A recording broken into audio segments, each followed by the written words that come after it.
Bonjour à tous, bienvenue sur la chaîne, je suis très content de vous retrouver aujourd'hui. Il y a quelques semaines de ça, effectivement, je vous parlais dans une vidéo sur le raté quelque part de mes reproductions, du fait que je pouvais conserver quelques espoirs en observant certains accouplements chez d'autres de mes serpents, Metamnophis et Kes quitseoensis. Et bien aujourd'hui, c'est un très grand jour puisque ce matin, j'ai constaté que dans le terrarium, il y avait des mouvements de tout petits serpenteaux et donc on a eu des naissances. J'en suis absolument ravi. Alors, je ne sais pas combien est-ce qu'il y a de petits à l'heure actuelle. Je sais qu'il y en a au moins un qui est bien portant. Sans doute, peut-être, j'espère même un petit peu plus. Mais c'est vrai que pour l'instant, eh bien, ils sont forcément très discrets et les petits, d'accord, montrent parfois leur bouille, mais sont aussi pas mal dans la coco. Les parents vont bien, on va aussi, j'ai essayé d'accord de vous les montrer aussi en vidéo, ça permettra de faire un petit suivi. Pourquoi déjà est-ce qu'on sépare les juvéniles, d'accord, des adultes? Alors, chez les Metamnophis, il y a assez peu de risques de prédation, en réalité. Donc ça ne va pas être l'argument premier, même si, évidemment, attention toujours, hein, quand on a des gros serpents avec des plus petits, mais on va surtout en fait les mettre de côté pour surveiller leur croissance. À partir d'aujourd'hui, effectivement, ces petits serpenteaux, il va falloir qu'ils apprennent à manger, d'accord. Il va falloir également qu'ils puissent faire leur mue, la première mue. Tout ça, ce sont des étapes très importantes dans la vie des jeunes serpents. Et donc, par conséquent, c'est des choses qu'on va surveiller de près. Et ce sera beaucoup plus simple dans un environnement, d'accord, assez contrôlable, entre guillemets, qu'en terrarium où forcément, eh bien voilà, avec le substrat, le décor, etc., ce serait beaucoup plus compliqué à surveiller. Voici quel va être, eh bien, tout simplement, l'endroit dans lequel je vais élever ces petits serpenteaux dans un premier temps. C'est une fauna box, d'accord, tout ce qu'il y a de plus classique. Alors attention toujours, hein, avec les petits amnophis, je vous rappelle que ce sont les rois de l'évasion, où vous verrez eh bien, que nos petits bébés, ils font une toute petite taille, hein, évidemment, d'accord, ce sont des juvéniles. Hein. Et il faut donc surveiller que les différentes opportunités pour eux de s'échapper, eh bien justement, soient très moindres. Hein. Donc prenez vraiment un modèle qui vous paraisse assez sécuritaire. N'hésitez pas à bien voir, je vous montrerai après moi quelles adaptations je vais faire, hein, mais n'hésitez pas, voilà, à sécuriser un maximum leur environnement. Donc ici, on a un couvercle qui en réalité offre de grandes possibilités d'aération. D'accord, c'est ce qui me plaît beaucoup. Ensuite de ça, j'installerai une lampe chauffante, d'accord, pour créer un petit point chaud et un point froid. Donc lampe chauffante évidemment dans un des coins. Je contrôlerai, d'accord, un peu la température. Et donc on va s'intéresser maintenant, eh bien, tout simplement à ce qu'on met dans cette fauna box. Encore une fois, vous êtes ici, d'accord, pas pour faire forcément un beau décor. Le but du jeu, c'est de contrôler véritablement ce qui va se passer et de faire en sorte que la croissance de vos petits serpenteaux se passe du mieux possible. Donc on va faire un décor très simple en fait. Hein. On ne va pas du tout chercher à disposer un substrat type coco comme j'ai dans mes terrariums. On ne va pas chercher à faire ce genre de choses. Non, on va aller au plus simple et donc faire de l'efficace. Le fond, du coup, ce sera du sopalin. Ça va me permettre de contrôler aussi, d'accord, la qualité des déjections des animaux et bien de leur offrir une cachette aussi toute simple, d'accord, évidemment en allant en dessous. Je vais proposer d'autres petits éléments de décor qui peuvent être importants, on y reviendra un peu plus tard. Donc on va disposer maintenant des feuilles de sopalin. Voici globalement, d'accord, pour mon substrat. Encore une fois, le but du jeu, c'est vraiment d'avoir quelque chose plus qu'esthétique. Là, d'accord, ce qu'on recherche, c'est vraiment d'avoir quelque chose qui permette de contrôler bien la propreté, etc. On se retrouve donc, eh bien, pour tout simplement continuer notre petit décor. Alors, vous voyez que la fauna, eh bien, donc, on a donc posé le sopalin. Il y aura évidemment une gamelle d'eau, une petite dose, et on va disposer quelques éléments de décor. Encore une fois, le but du jeu, c'est de créer quelques cachettes pour rassurer vos serpenteaux qui puissent se planquer. Mais l'idée, ce n'est pas que ce soit des cachettes qui soient trop compliquées à déplacer derrière. Et on va encore une fois avoir besoin de les observer. Alors, il y a trois types de cachettes en fait que je vais mettre ici. Eh bien, ce sera tout d'abord une souche. Et donc cette souche, vous voyez, on va la mettre, ça va leur permettre eh bien, justement d'avoir un endroit où pouvoir escalader, etc. On va également leur disposer au sol des petits bouts d'écorce. Encore tout simple que je vais les récupérer. Et je pense qu'ils vont aimer. De toute façon, on va observer, hein, bien sûr. Hein. Tout ça, c'est de l'observation, comme d'habitude. Et donc, c'est en faisant qu'on se rendra compte bien de ce qu'ils aiment, de ce qu'ils aiment moins. Mais l'objectif, c'est vraiment de leur offrir plusieurs possibilités malgré tout. Un caillou dans un coin de la fauna pour que si jamais le bois est un peu abrasif, que pour leur première mue, ils puissent venir se frotter le bout du nez, d'accord, contre ce caillou-là, et ainsi les aider à effectuer cette fameuse première mue. Voilà, globalement, j'ai terminé mon setup. Une fois que ça s'est dit, il va me rester du coup à remettre le couvercle. Et ce couvercle-là, comme je vous l'avais dit, j'ai une confiance limitée dans les Phonabox par rapport à la capacité d'évasion des Tamnofis. Ce couvercle-là, je devais donc le scotcher. Alors attention, je ne vais pas faire ça n'importe comment. Je vais scotcher en fait le bord que vous avez juste là avec le dessous. Okay. Pourquoi ça? Parce que l'endroit le plus craignos, d'accord, sur ces Phonas, c'est ces bords-là qui ne sont pas forcément bien tenus, comme vous pouvez le voir. D'accord, il y a un petit peu d'amplitude et des tout petits serpents eh bien, peuvent se faire la malle dans ce genre de choses-là. Voici un petit peu comment ça va se passer. On va scotcher ça et évidemment après rajouter donc un spot chauffant d'un côté bien identifié, d'accord, du TA, de la Phona, pardon. On vous montrera ça une fois que ce sera installé.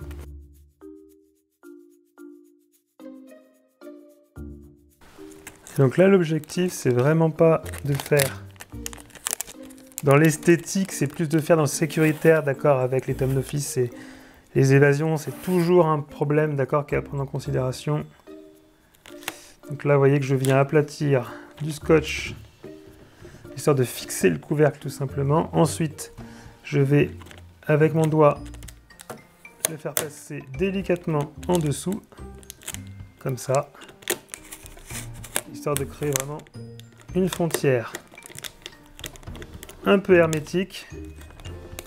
C'est pas très joli, mais au moins ça sera à peu près sécuritaire.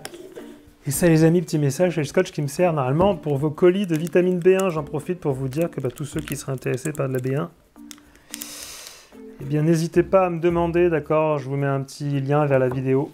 Le dernier détail, qui est celui-ci, d'accord, cette toute petite trappe qui me sert pas à grand chose à moi. Ok, puisque donc nous on se chargera de nourrir en fait les petits serpents par le dessus, par ici. Je vais donc déposer comme ceci et comme ça, voilà. Et on n'ouvrira plus par ici. Voici, eh bien, pour leur première maison, entre guillemets, ces petits. Eh bien, écoutez, maintenant, je pense qu'il est temps de commencer à voir un petit peu combien est-ce qu'il y en a.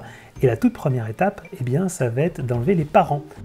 Donc là, on va passer à la deuxième phase. Donc, vous voyez, j'ai mis des gants parce que, tout simplement, les serpents, lorsqu'ils mettent bas, c'est pas forcément toujours très propre. D'accord, vous allez aussi avoir des matières cloacales. Et puis, moi aussi, je vais éviter d'avoir à transmettre des choses néfastes. Alors, évidemment, il faut faire très attention quand on décale tout ça. Les serpenteaux sont très petits. Et donc, eh bien, ils peuvent s'échapper assez rapidement. Donc, je sors les éléments de décor, on met un peu d'accéléré, et puis voilà, quoi.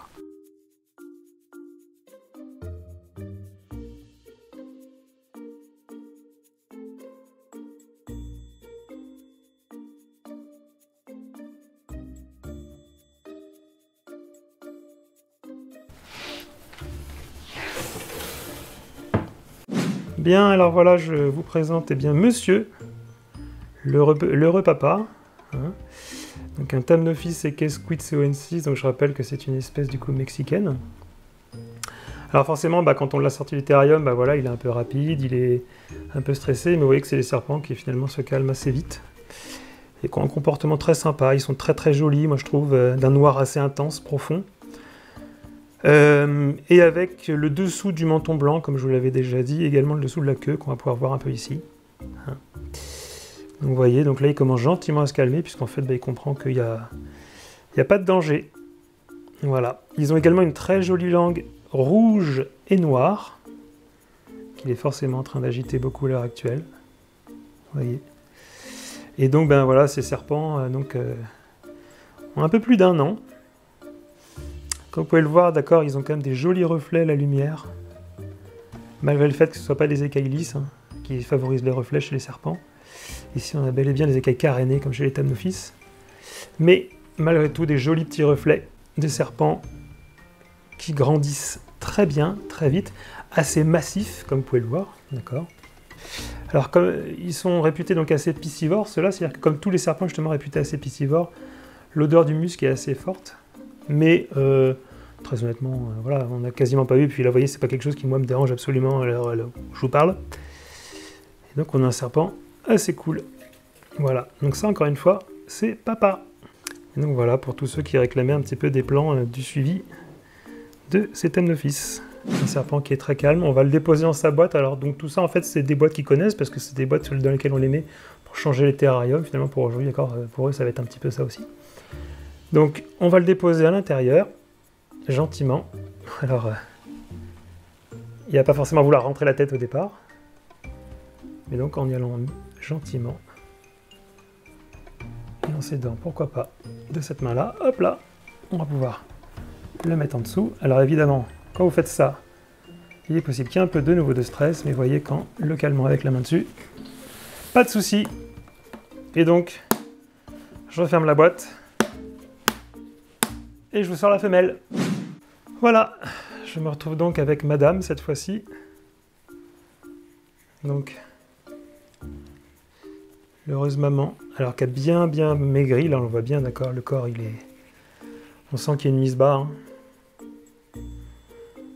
Et donc un des objectifs justement, ça va être dans les jours qui viennent de la retaper un petit peu. Et donc on a un serpent, vous voyez, qui fait à peu près sensiblement la même taille que l'autre, hein.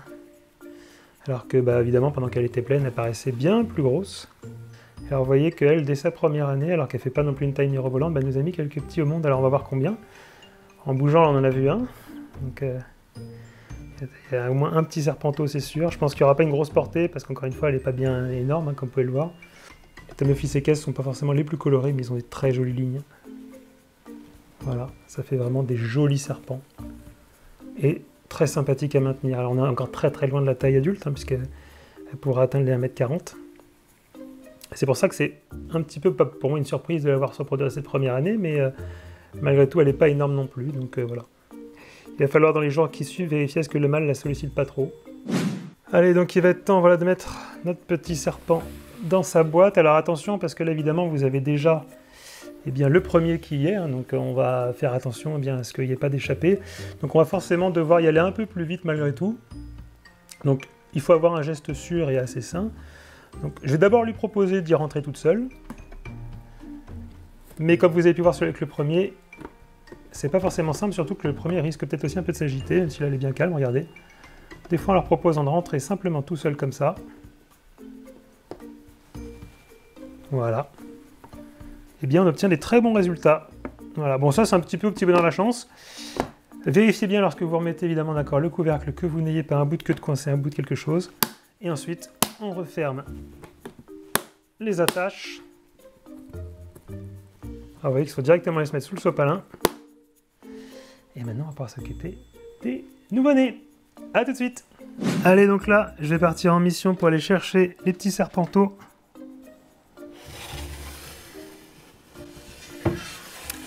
Vous voyez que déjà là on peut voir, d'accord, qu'il y a ici tout ça, c'est de la matière un petit peu, d'accord, qui est contenue dans les œufs, puisque je rappelle que les thèmes d'office sont ovovivipares. C'est-à-dire que donc ils font des œufs en fait comme des membranes un petit peu que les petits vont éclater quand ils vont naître. Donc là je vais aller très doucement, faire très attention à ce qu'il n'y ait pas d'échappatoire. On va retirer les petits en fait de là-dedans. Et ensuite il faudra tout vider pour être bien sûr qu'il n'en reste pas, hein.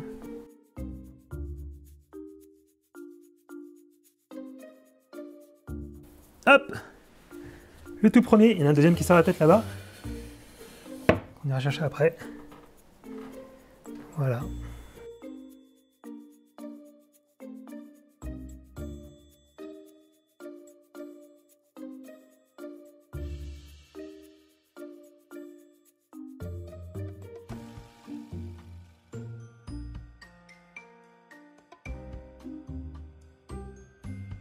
Allez, on se retrouve, et bien justement, ça y est, d'accord, on a fait le compte un petit peu. On a vidé le terrarium, isolé les parents, enlevé les éléments de décor, et du coup, pris les petits qui se trouvaient à l'intérieur. Alors leur nombre n'est pas très grand, mais c'est normal. C'est une toute première portée d'une très jeune femelle, d'accord, qui a encore une fois tout juste un peu plus d'1 an. Et donc, du coup, on a en fait un nombre restreint, puisqu'il y a 4 petits qui ont été faits en tout. 4 petits, et la portée est intéressante, puisque on a, je vais vous montrer tout ça. Vous avez donc 3 petits qui sont très bien portants, et vous avez un petit qui, lui, justement, est beaucoup moins en forme que ses petits copains. Ça arrive très très souvent, comme vous le savez, d'accord, chez les Thamnophis. Et oui, malheureusement, d'accord, c'est les serpenteaux chez qui il y a de la casse. Hein. Donc, j'ai bien peur qu'hélas, voilà, celui-ci soit condamné, hein, pour être franc avec vous. On va le laisser avec les autres. On va voir si dans la nuit, sait-on jamais, il arrive à se défaire en fait de sa membrane. Mais c'est fort probable que non.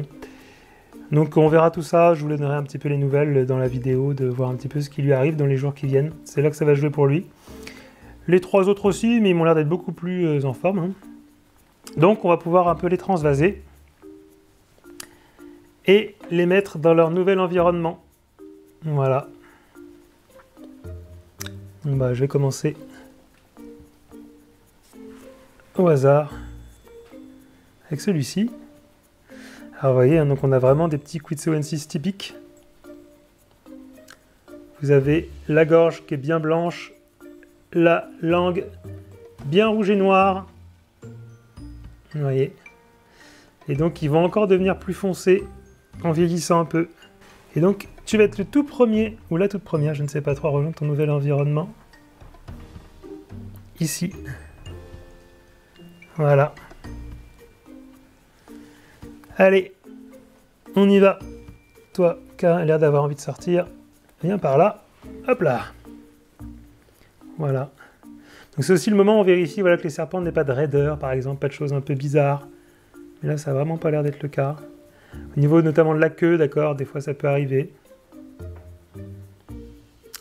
Vous voyez, il a l'air de bien se porter. Pas de souci pour ce petit serpent. Évidemment, d'accord, tout ça, ce sera surveillé dans les heures un peu qui viennent. Et viens par là, toi, hop. Donc évidemment, hein, ce sont des vrais petits spaghettis, hein, comme vous pouvez le voir, mais très vifs. Très très vifs, et donc c'est pour ça qu'il faut faire attention, eh bien, aux échappées, mais aussi à ne pas leur faire de mal. Vous voyez que là, bah voilà. Très joli, hein. Très très joli, toi. T'es déjà bien noir, toi, hein.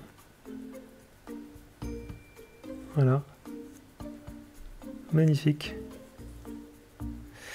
Allez, sans plus trop le faire stresser,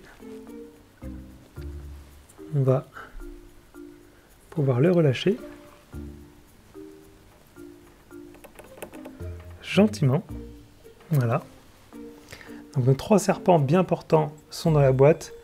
Et je vais donc y rajouter ce petit, que je vais faire très attention en prenant, voilà. Et vous voyez que... Alors il est en vie pour le moment. Mais bon, j'ai peur qu'hélas, ces heures ne soient comptées. Encore une fois, chez les Thamnophis, c'est très courant, c'est un peu triste, mais bon. Alors c'est soit il arrive à bien se défaire de sa membrane, mais il est probablement un peu faible. Et puis de façon un peu mal formée. Voilà. Donc je vais le mettre avec les copains, on verra bien ce que ça va donner. Mais pour être franc avec vous, j'y crois pas trop, hélas. On verra. Bon courage à toi, j'espère que tu vas nous surprendre. Que tu vas réussir à le faire. Je vous donnerai bien sûr des nouvelles. Je vais le déposer gentiment et délicatement dans un petit coin.